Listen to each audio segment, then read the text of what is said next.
Alright, welcome to Boys and Our Toys.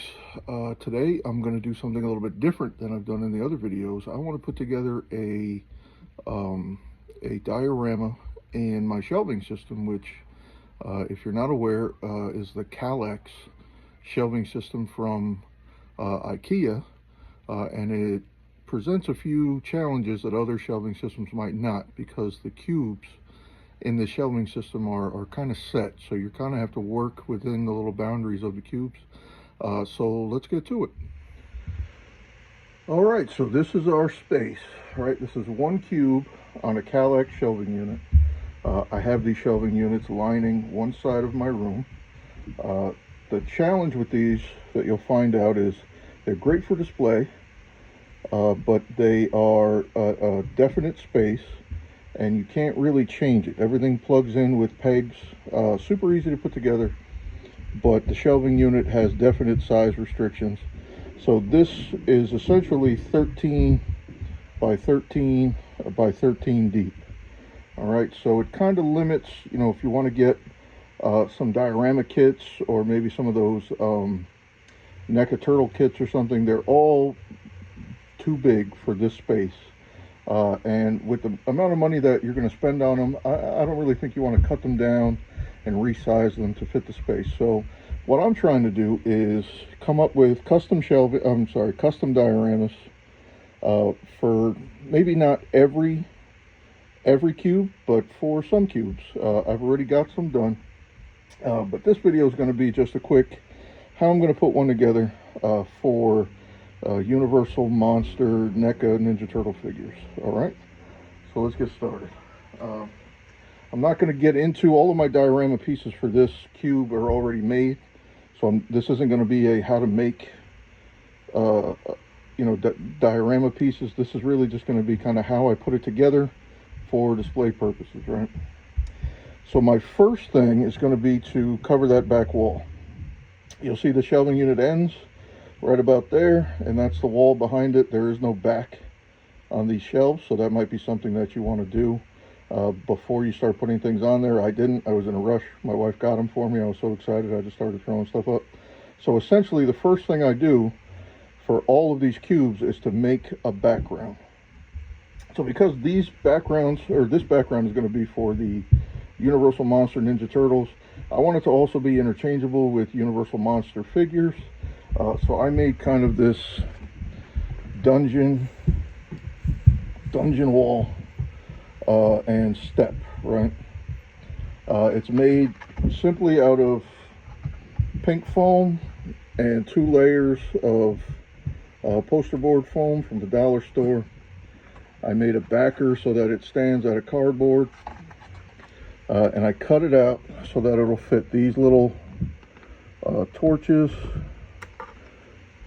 do come out, and they're just foam and hot glue and some paint.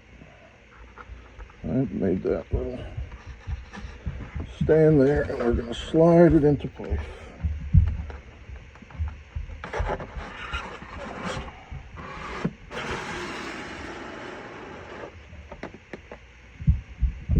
Okay.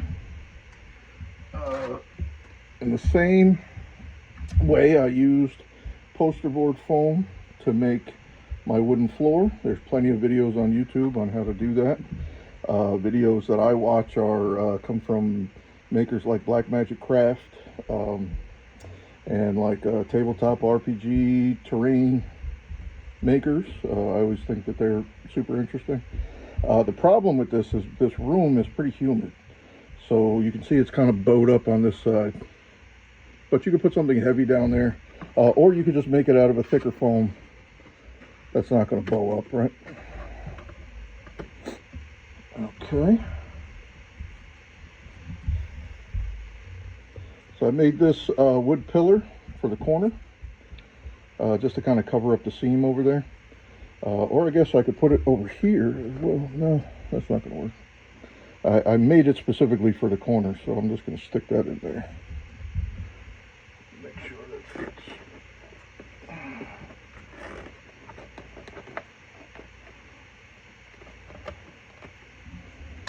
All right, we're getting there.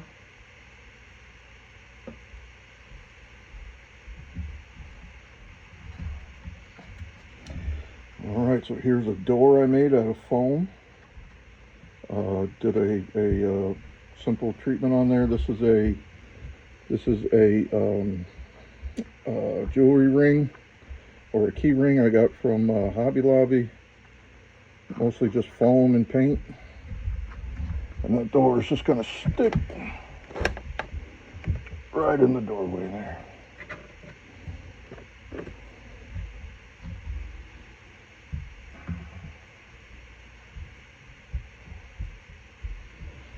Okay, now we have this piece is a two-piece bench. It came in a McFarlane figure pack. I don't recall the name of the figures, but they're the Canadian hockey fans. I think Rick Moranis is one of them. Somebody will know. If you know the name of it, put it in the comments for me. But this is a bench that came with that set of figures. Put that there in the corner. All right, and here is kind of a mad scientist lab hook thing that came with I believe it's the McFarlane Rasputin figure, but I think it goes really nice with this kind of mad scientist lab setup. All right, so we're going to stick that in here also. You can move this stuff around wherever you want it, I think. I'll put the bench over here, and I'll put the lab over here.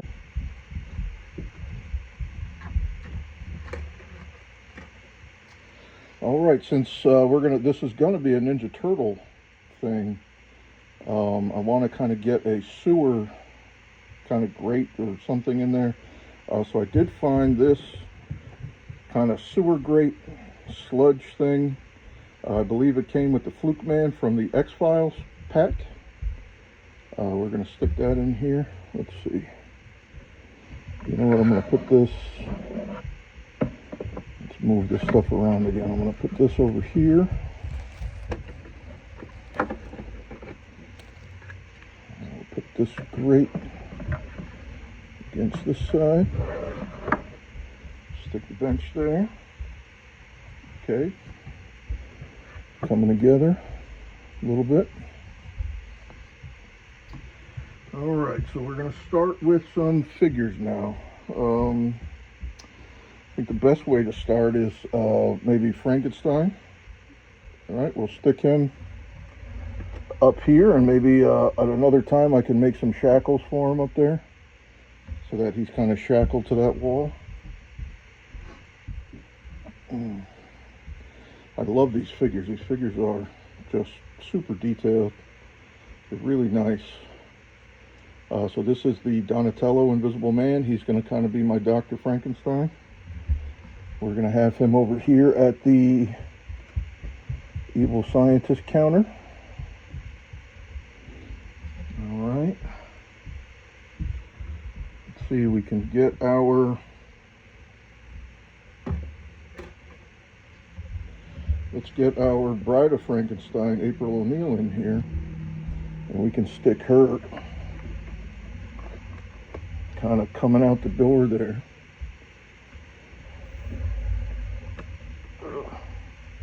And there's her little kind of staff that looks like an electrode, a Frankenstein electrode.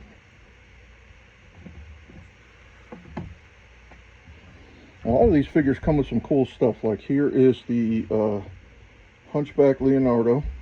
And he came with this brain in a jar. So we'll stick this brain somewhere in here. Put it there for Donatello. And we'll get Leonardo in here.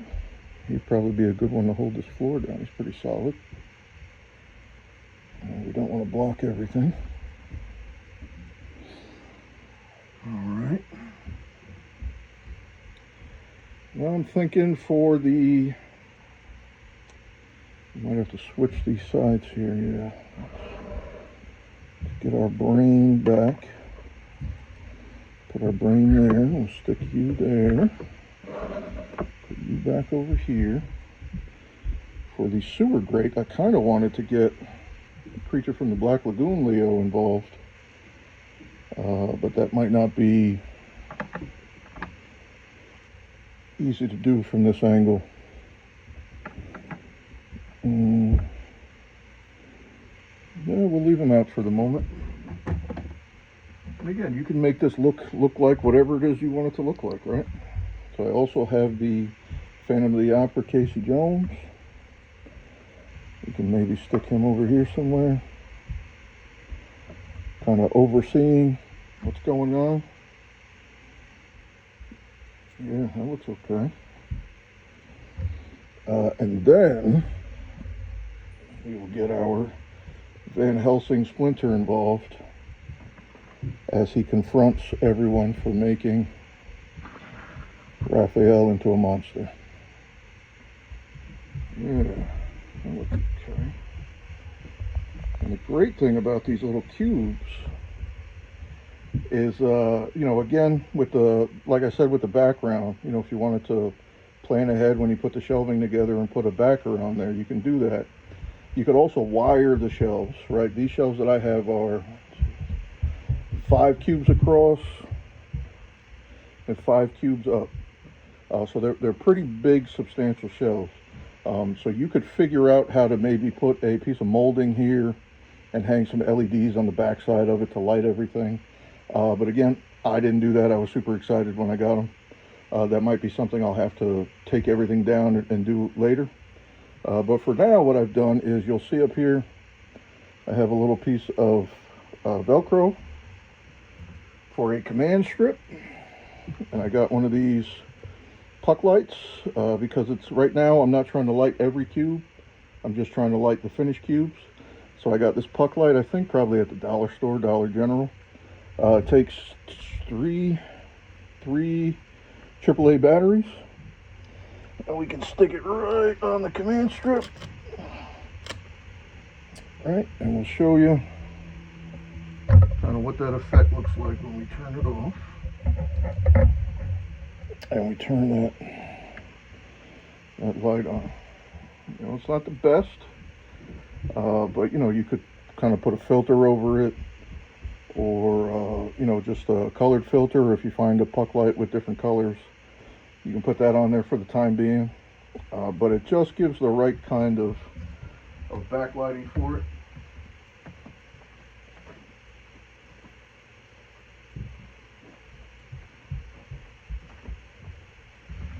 That's what it looks like when the lights in the room are off. You know, kind of gives that lighting from above. Maybe it's not the most dramatic, but if you're just getting started like I am, it seems pretty good. I'm going to stick this Leo in here.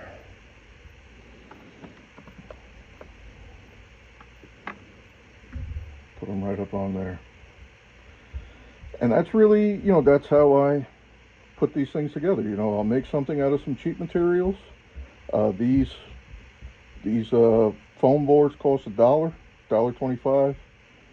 I got a 4x8 size pink foam sheet that cost me $30, I think, from Lowe's, and then just my craft tools and some other diorama pieces that I've had from other things, and I have a little diorama. All right, a 13x13 diorama. Not too bad.